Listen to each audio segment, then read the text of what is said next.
Hi, Ben.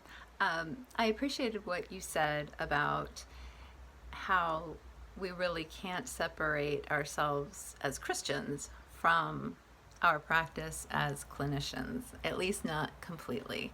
And I agree because our faith is such a foundational part of who we are. And whatever we were taught growing up, that is the lens through which we are going to see the world around us and our clients. And we assume a risk in that because um, we do have to be aware that certain prejudices, certain slants towards or away from some ideas, they're going to exist.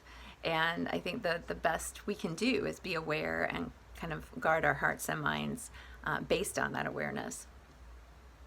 Um, the concept of religion is often very alienating to clients because they think that as faith-based practitioners, we are not only listening to what's happened to them, but judging them like they see the church as judging them. And that can be part of an unhealthy history with the church or with religion. And so we have to keep that in mind too, because a lot of the folks and the subsets that we are working with are going to be embarrassed,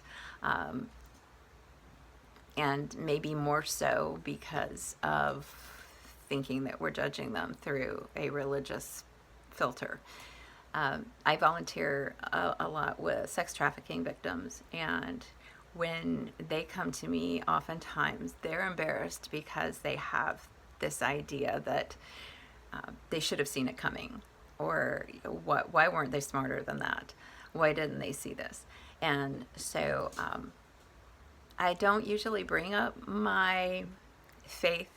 Um, they don't really know what background I'm coming from because I don't want to embarrass them or risk alienating them further.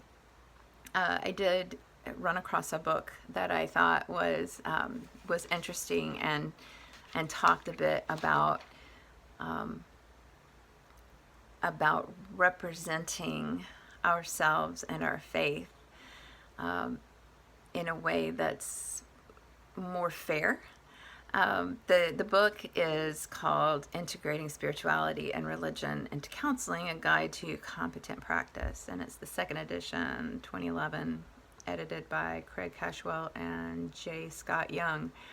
But they make the point that we really should be representing, if we are sharing our faith story at all, or we're sharing anything about our belief system, we should be representing that belief system as a way to lean into one's pain rather than alleviating it altogether.